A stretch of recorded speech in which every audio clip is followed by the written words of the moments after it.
I think just like you said that, do you really need to be everywhere? The next thing is, do you really need to be serving everyone? Like, it's scary going down from, like you said, you were reaching out to exhibitors and you had this huge pool of business, and then you said, okay, no, we're only going to be working with the Yes. build shops and the experiential agencies and the dealers. But there is a market there, Yeah. and that's the next thing that you have to have is you have to that you need a market, but you need a specific market. It's not just, yeah, everybody and everywhere and everything, right? Like that is a recipe for disaster. My theory It on is. this actually, Chris, is that we're so used to seeing like the Walmarts and the Amazons of the world do exactly that play. They're on the volume game. That is the business they are playing, and they're able to discount and reach out to everybody and be everywhere. But as a small business, small to medium business, that's not your game. And you do not need to be competing with Amazon and Walmart, let alone just the biggest companies that are out there. How was it? How did you finally decide that we need to focus on that market of just those, those people that are in the experiential agency space, exhibit dealers, and the build shops? So great. So again, great questions. I think so.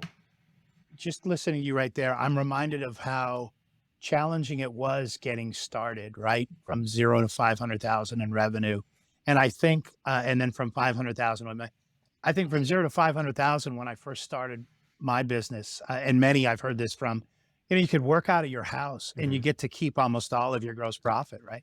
From 500,000 to a million, almost all of your gross profit goes back. You have to get your first small office, right? You have to hire an employee or two. Um, you're doing things like payroll, even if it's just for a few people. You're not really doing the thing that you love doing that you got into business for. It's, great book, right? The E Myth Revisited. If you've ever read that by, it's a Michael Gerber. Look at you. I just teed that up for you. Um, That wasn't planned yeah, for listeners. terrific. Just holding up the book. No, no, no. Right. But it's just a great, easy read about a woman who just loves to bake pies and she learns what it's like to, I'm so great at, I opened a place and now I have an employee and now I have to do payroll and order supplies. And so, I think you really have to love business to be a business person. But, so when did I hit that point where, when can you hit the point where you can choose? Honestly, as a, guilty with an explanation, you have to get to a certain amount of revenue, I think, to sustain a basic level of help. It might be even if you're a top salesperson, you might even do this within the exhibit company or experiential company you work for. You're a top producer and you have your own project manager and you have a project coordinator and you have departments that are like, it's almost like you're running your own business, right? And then you're outsourcing to these departments that are going to build for you and do graphics for you and paint for you and ship for you. And okay, great. But there may come a time you find an outsourced partner and go, well, there's no way I can build this on a client's budget here in North Carolina and ship it all the way to San Francisco without a ton of the budget being eaten up on these behind the scenes costs, and the client's not going to feel like they're getting much for that. So, this is where there's companies that do that, and God bless, there's clients that have budgets that can afford all of that. I think most of us, we start and we get to a base level of revenue where we're at that ledge and we can breathe and say, okay, what do I really want to do and what do I want to be? I look around. You asked me to mention a couple of companies. There's two we've done some work with this quarter. I like the people at Hill and Partners, and that's a brand name that's known in our industry. Um, they're not known for fabricating in house. What they are known for is they are a leader in strategic and creative work, and they're amazing project managers. So whether you build it all in a back room or you got a shop up the street, you cannot devalue the expertise and the talent that they bring. Another agency, an experiential agency we work with called Event Strategy Group, they work all over the globe. And so they need to have a collective that can fulfill. I think one of their VPs right now is in Bali at an executive conference, which is one of the events they're doing for one of their customers. And you go, who the heck do you know in Bali? Most people don't know anybody, but they're a firm that has developed that because they work in that uber big brand space where We've got to be able to compete globally. And so they spend time building their resources. My point is, everybody listening has a thing that they are passionate about and they can do. But I just think you have to choose to be in that business and then thoughtfully determine what resources do I have to line up. Are we going to do that in-house?